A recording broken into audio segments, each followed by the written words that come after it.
एक वक्त था जब बंगाल पूरे भारत को रास्ता दिखाता था और 2026 में उसी बंगाल ने ममता बनर्जी को रास्ते से हटा दिया। ये सिर्फ एक चुनावी हार नहीं थी, ये सिर्फ टीएमसी की सत्ता जाने या बीजेपी की सरकार बनने की कहानी नहीं थी। ये उस भरोसे के टूटने की कहानी थी जो बंगाल की जनता ने 2011 में एक सफेद साड़ी पहनने वाली महिला पर किया था। वो महिला जो कभी सीपीआईएम के कैडर राज से लड़ने के लिए सड़कों पर उतरती थी, वो महिला जिसे पुलिस ने घसीटा था, वो महिला जिसने लाठी खाई थी, वो महिला जो कहती थी कि बंगाल को डर से आजाद करना है। और वही महिला 2026 आते आते बंगाल के गुस्से का सबसे बड़ा चेहरा बन गई।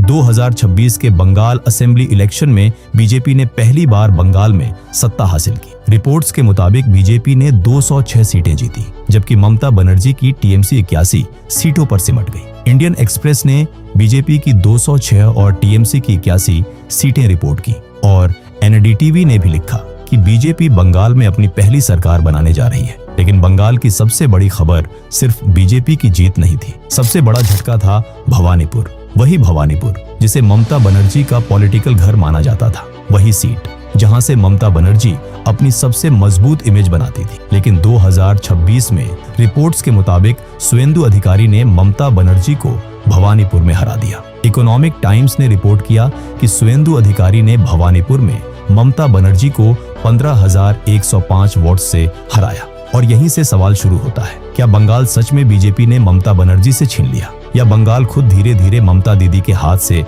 फिसलता चला गया? क्योंकि कोई भी राज्य अचानक अपना फैसला नहीं बदलता। जनता एक दिन में नाराज नहीं होती, पहले वह देखती है, फिर सहती, फिर चुप हो जाती है और फिर एक दिन पोलिंग बूथ पर जाकर पूरा हिसाब कर देती है। बंगाल में भी यही हुआ। एक तरफ ममता बनर्जी की वेलफेयर स्कीम्स थी, लक्ष्मी भंडार था, कन्याश्री थी, गरीबों को राशन था, महिलाओं के खाते में पैसा था, और दूसरी तरफ एसएससी स्कैम था, कट मनी के आरोप थे, सिंडिकेट राज की शिकायतें थीं, संदेश खाली था, आरजीकर मेडिकल कॉलेज था, बेरोजगार यूथ था और एक ऐसा साइलेंट वोटर था जो रैली में दिखाई नहीं दे रहा था लेकिन अंदर ही अंदर फैसला कर चुका था। ये वही बंगाल था जिसने 2011 में ममता बनर्जी को सिर्फ चीफ मिनिस्टर नहीं बनाया था, उसे दीदी बनाया था। और दीदी शब्द बंगाल में सिर्फ एक पॉलिटिकल टाइटल नहीं था, यह भरोसे का नाम था, ये प्रोटेक्शन का नाम था, ये उस फीलिंग का नाम था कि जब कोई नहीं सुनेगा तब दीदी सुनेगी। लेकिन 2026 तक वही सवाल उल्टा हो गया। अगर दीदी ही सरकार है, अगर पुलिस भी उसी सरकार के नीचे है, अगर हेल्थ सिस्टम भी उसी सरकार के नीचे है, अगर लोकल एडमिनिस्ट्रेशन भी उसी सरकार के नीचे है, तो फिर जस्टिस मांगने जनता किसके पास जाए? यही सवाल ममता बनर्जी की हार की शुरुआत था। इस कहानी को समझने के लिए हमें 2026 की काउंटिंग टेबल से पीछे जाना होगा। हमें 2011 में जाना होगा, उस दिन जब बंगाल ने 34 साल पुराना लेफ्ट रूल खत्म किया था। उस समय बंगाल थका हुआ था। सीपीआईएम के लंबे शासन में ज्योति बसु और बुद्धदेव भट्टाचार्य जैसे बड़े नाम थे, लेकिन ग्राउंड पर लोगों के बीच एक अलग कहानी चल रही थी। गांवों में पार्टी कैडर का असर था। कई जगह local party office government office से ज्यादा ताकतवर महसूस होता था। इंडस्ट्री धीरे धीरे बंगाल छोड़ रही थी। ट्रेड यूनियन कल्चर, स्ट्राइक्स और पॉलिटिकल वायलेंस ने बिजनेस कॉन्फिडेंस को चोट पहुंचाई थी। कभी हावड़ा को मैनचेस्टर ऑफ द ईस्ट कहा जाता था, कभी कोलकाता इंडिया का इंटेलेक्चुअल कैपिटल माना जाता था। कभी बंगाल से आइडियाज निकलते थे, मूवमेंट्स निकलते थे, लीडर्स निकलते थे। लेकिन धीरे धीरे उसी बंगाल में फैक्ट्रियां बंद होने लगीं,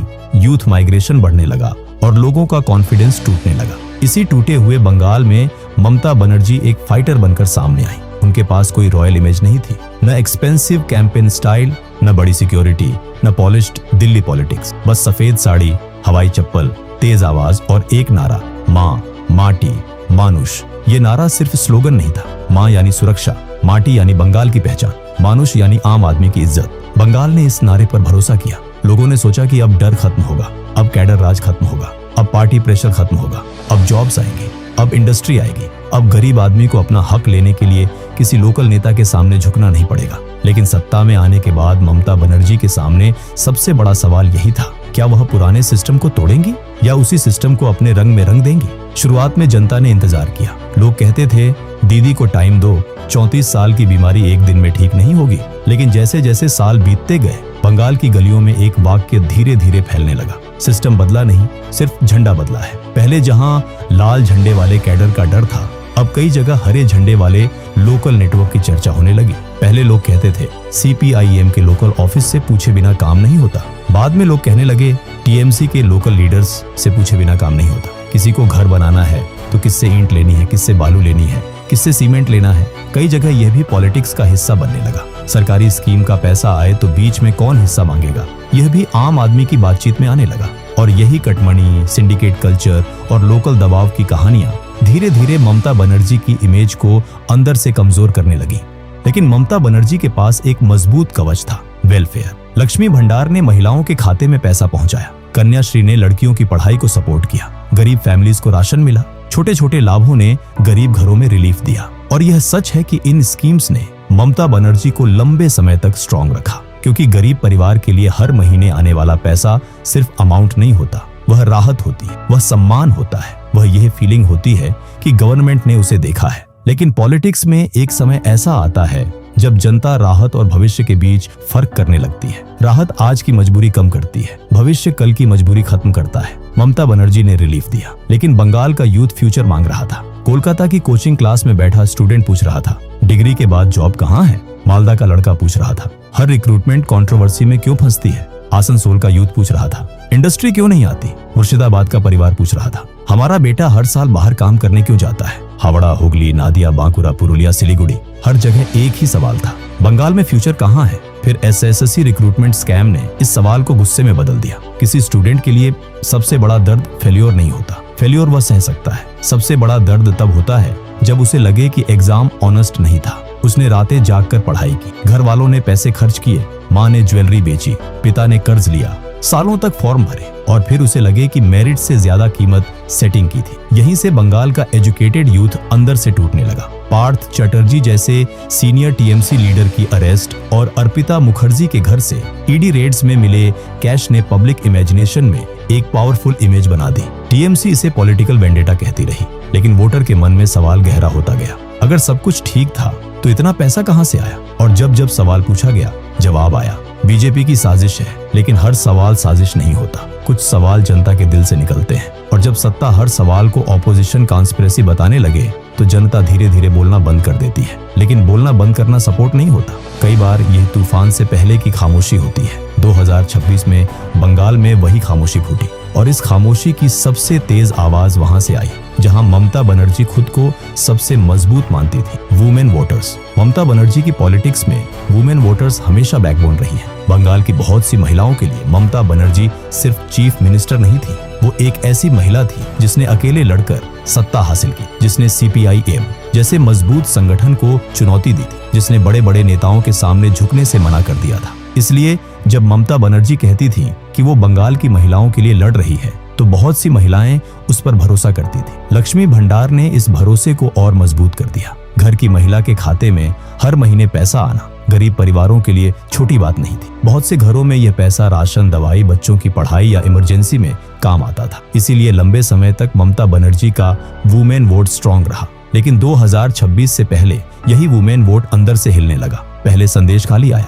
संदेश खाली की खबरें जब बाहर आईं, तो यह सिर्फ एक लोकल इश्यू नहीं रहा, यह बंगाल की पॉलिटिक्स में डर, सत्ता और महिलाओं की इज्जत का सिंबल बन गया। शेख शाहजहां और लोकल TMC नेटवर्क पर लगे आरोपों ने यह सवाल खड़ा कर दिया कि अगर किसी इलाके में सत्ता के करीब बैठे लोग ही डर का माहौल बना दे, तो आम महिला किसके पास जाएगी? गवर्नमेंट और TMC ने इसे पॉलिटिकल कॉन्स्पिरेसी बताया, लेकिन गांव की महिला के लिए यह डिबेट इंपॉर्टेंट नहीं थी कि किस पार्टी का नैरेटिव सही है। उसके लिए इंपॉर्टेंट सवाल यह था, अगर कल मेरे साथ कुछ गलत हुआ तो पुलिस मेरी सुनेगी या लोकल पावर की? यही सवाल धीरे धीरे बंगाल के गांवों में फैलता गया, और फिर RG कर मेडिकल कॉलेज की घटना ने शहरों को अंदर तक हिला दिया। एक डॉक्टर जो लोगों की जान बचाने वाले प्रोफेशन में थी, हॉस्पिटल के अंदर सुरक्षित नहीं रही। ये बात सिर्फ कोलकाता की नहीं थी, ये बात हर उस फैमिली के दिल में लगी जिसने अपनी बेटी को पढ़ाया था, हॉस्टल भेजा था, नाइट ड्यूटी पर भरोसा किया था, और ये माना था कि प्रोफेशनल लाइफ में सेफ्टी सिस्टम की जिम्मेदारी है।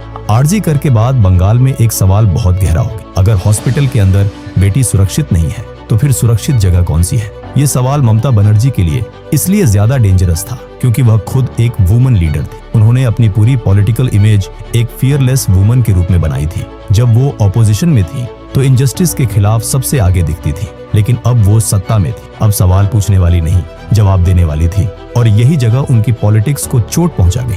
लोग पूछने लगे, अगर ममता बनर्जी चीफ मिनिस्टर हैं, अगर एडमिनिस्ट्रेशन उनकी गवर्नमेंट के नीचे है, अगर हेल्थ सिस्टम भी उनकी रिस्पॉन्सिबिलिटी है, तो जस्टिस मांगने जनता किसके पास जाए? यहीं से दीदी की इमेज बदलनी शुरू हुई। पहले लोग कहते थे दीदी आएंगी तो न्याय मिलेगा। अब कुछ लोग पूछने लगे, अगर दीदी ही सिस्टम है तो सिस्टम से सवाल कौन पूछेगा? वुमेन वोटर्स के लिए वेलफेयर इंपॉर्टेंट था, लेकिन सेफ्टी उससे बड़ी थी। स्कीम इंपॉर्टेंट थी, लेकिन डिग्निटी उससे बड़ी थी। अकाउंट में पैसा आना अच्छा था, लेकिन बेटी का सुरक्षित घर लौटना उससे ज्यादा जरूरी था। और जब किसी वोटर के मन में यह फीलिंग आ जाए कि गवर्नमेंट उसे बेनिफिट तो दे रही है, लेकिन उसके डर को समझ नहीं रही, तब पॉलिटिक्स बदलने लगती। बीजेपी ने इसी क्रैक को पकड़ा। नरेंद्र मोदी की रैलियों में बंगाल की सेफ्टी, करप्शन और वुमेन डिग्निटी का इश्यू बार बार उठाया गया। अमित शाह ने संगठन को बूथ लेवल तक एग्रेसिव पुश दिया। सुवेंदु अधिकारी ने ममता बनर्जी को डायरेक्ट चैलेंज किया। जेपी नड्डा जैसे बीजेपी लीडर्स ने टीएमसी को करप्शन, वायलेंस और अपीजमेंट के मुद्दों पर घेरा। बीजेपी ने यह मैसेज बनाने की कोशिश की कि यह इलेक्शन सिर्फ पार्टी बदलने का नहीं, सिस्टम बदलने का मौका है। पहले टीएमसी कहती थी कि बीजेपी दिल्ली की पार्टी है, बंगाल की कल्चर नहीं समझती, लेकिन 2026 तक बीजेपी ने अपनी लैंग्वेज बदल दी थी। उसने बंगाल प्राइड को अपने नैरेटिव में जोड़ा। उसने कहा कि बंगाल को फिर से इंडस्ट्री चाहिए, ट्रांसपेरेंट रिक्रूटमेंट चाहिए, वुमेन सेफ्टी चाहिए, बॉर्डर सिक्योरिटी चाहिए, इन्फिल्ट्रेशन पर एक्शन चाहिए और ऐसा एडमिनिस्ट्रेशन चाहिए जहां लोकल पार्टी ऑफिस से ज्यादा गवर्नमेंट ऑफिस की चले। यह मैसेज उन वोटर्स तक पहुंचा जो टीएमसी से नाराज थे, लेकिन बीजेपी को लेकर पूरी तरह कन्विंस्ड नहीं थे। बीजेपी ने उन्हें यह भरोसा देने की कोशिश की कि अगर 2011 में परिवर्तन हुआ था तो 2026 में दूसरा परिवर्तन भी हो सकता है। दूसरी तरफ टीएमसी का कॉन्फिडेंस अपने पुराने फॉर्मूला पर था। Booth network, welfare schemes, minority support, women voters, Mamata Banerjee की पर्सनल पॉपुलैरिटी, अभिषेक बनर्जी की ऑर्गेनाइजेशनल रोल और बीजेपी के खिलाफ आउटसाइडर नैरेटिव। लेकिन इस बार कैलकुलेशन बदल चुकी थी, क्योंकि 2026 का वोटर सिर्फ लाभार्थी नहीं था, वह जज भी था। वह देख रहा था कि 2011 के प्रोमिसेस का क्या हुआ। वह देख रहा था कि इंडस्ट्री क्यों नहीं आई। वह देख रहा था कि यूथ माइग्रेशन क्यों जारी रहा। वह देख रहा था कि रिक्रूटमेंट सिस्टम पर ट्रस्ट क्यों टूटा। वह देख रहा था कि संदेश खाली और आरजी कर पर गवर्नमेंट इतनी डिफेंसिव क्यों दिखी। वह देख रहा था कि हर क्रिटिसिज्म को बीजेपी की साजिश बताने से उसकी अपनी तकलीफ छोटी क्यों कर दी गई। और सबसे बड़ा सवाल, वह देख रहा था कि ममता बनर्जी अब वही लैंग्वेज बोल रही है जो कभी सत्ता में बैठे लोग उनके खिलाफ बोलते थे। जब ममता बनर्जी ऑपोजिशन में थी तो प्रोटेस्ट लोकतंत्र था। जब उनके खिलाफ प्रोटेस्ट हुआ तो वह कॉन्स्पिरेसी बताया गया। जब ममता बनर्जी सड़क पर उतरती थी तो वह जनता की लड़ाई थी। जब स्टूडेंट्स, डॉक्टर्स और जॉब एस्पिरेंट्स सड़क पर आए तो उन्हें पॉलिटिकल इन्फ्लुएंस में बताया गया। यहीं से ममता बनर्जी की इमेज फटीग शुरू हुई। पहले उनका एग्रेसिव स्टाइल जनता को लड़ाकू लगता था। बाद में वही स्टाइल बहुत से लोगों को डिफेंसिव और एरोगेंट लगने लगा। पहले उनका मैं अकेली लड़ रही हूँ वाला अंदाज इंस्पायरिंग लगता था। बाद में लोग पूछने लगे, अगर आप इतने सालों से सत्ता में हैं तो हर प्रॉब्लम के लिए कोई और जिम्मेदार कैसे है?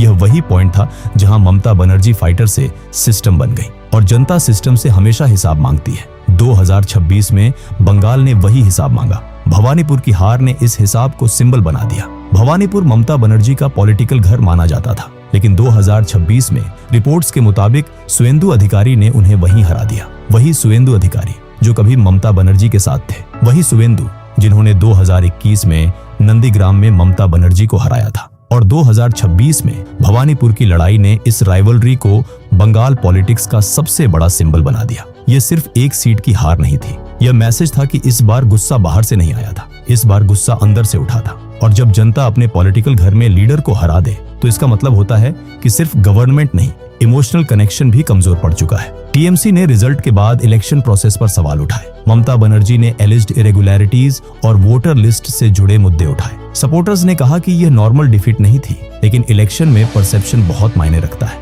और ग्राउंड पर परसेप्शन यही बन चुका था कि बंगाल बदलाव चाहता था। बीजेपी की जीत के बाद नरेंद्र मोदी ने इसे जनता का मैंडेट बताया। अमित शाह ने बंगाल वोटर्स का धन्यवाद किया। सुवेंदु अधिकारी को बीजेपी की बंगाल स्ट्रेटेजी का सबसे बड़ा चेहरा माना गया। और ममता बनर्जी, जो कभी नेशनल ऑपोजिशन की स्ट्रॉन्गेस्ट वॉइसेस में थी, पहली बार अपने ही गढ़ में इतनी बड़ी चुनौती के सामने खड़ी दिखी। लेकिन इस कहानी का मतलब यह नहीं कि ममता बनर्जी की पूरी पॉलिटिक्स बेकार थी। उन्होंने बंगाल में वेलफेयर पॉलिटिक्स को मजबूत किया। उन्होंने वुमेन वोटर्स को पॉलिटिक्स के सेंटर में रखा। उन्होंने लेफ्ट के 34 साल पुराने शासन को खत्म किया। उन्होंने रीजनल पॉलिटिक्स को नेशनल लेवल पर आवाज दी। लेकिन लीडर्स सिर्फ अपने अचीवमेंट से याद नहीं रहते, वे अपने अधूरे वादों से भी याद रहते हैं। ममता बनर्जी ने रिलीफ दिया, लेकिन यूथ को फ्यूचर नहीं दे पाई। उन्होंने वुमेन को डायरेक्ट बेनिफिट दिया, लेकिन वुमेन सेफ्टी पर भरोसा टूटने दिया। उन्होंने लेफ्ट के कैडर राज को हराया, लेकिन खुद पर कैडर कल्चर के आरोप रोक नहीं पाई। उन्होंने करप्शन के खिलाफ पॉलिटिक्स शुरू की,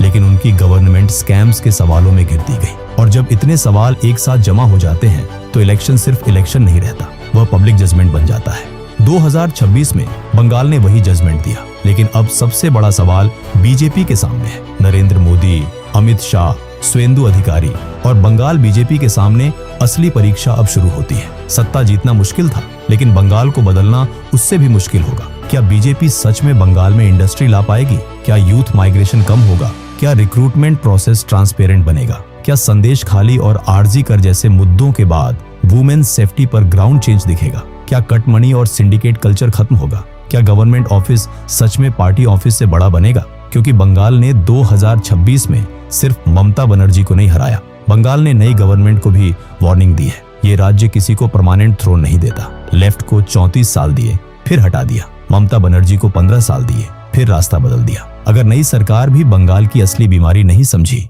तो यही जनता एक दिन फिर वही करेगी जो उसने 2011 में किया था और 2026 में किया। बंगाल की पॉलिटिक्स इमोशन से चलती है। यहाँ वोटर नेता से प्यार भी बहुत करता है, और जब भरोसा टूटता है तो पूरा टूटता है। ममता बनर्जी के साथ यही हुआ। बंगाल ने उनसे नफरत करके दूरी नहीं बनाई, बंगाल ने उनसे उम्मीद छोड़कर दूरी बनाई। और पॉलिटिक्स में नफरत से ज्यादा खतरनाक चीज होती है उम्मीद का खत्म हो जाना। क्योंकि जब लोग गुस्सा होते हैं तो नेता उन्हें मना सकता है, जब लोग नाराज होते हैं तो पार्टी उन्हें समझा सकती है, लेकिन जब लोग उम्मीद छोड़ देते हैं तब सबसे मजबूत किला भी अंदर से खाली हो जाता है। 2026 में ममता बनर्जी का किला बाहर से नहीं टूटा, वह अंदर से खाली हो चुका था। दीदी कभी बंगाल की लड़ाई का चेहरा थी, लेकिन धीरे धीरे बंगाल को लगने लगा कि अब लड़ाई दीदी से ही है। यही इस इलेक्शन की सबसे बड़ी इनसाइड स्टोरी थी। एक वक्त था जब ममता बनर्जी बंगाल से कहती थी, मुझे मौका दो, मैं तुम्हें डर से आजाद कर दूंगी। और 2026 में बंगाल ने उनसे कहा, दीदी अब हमें आपसे भी जवाब चाहिए।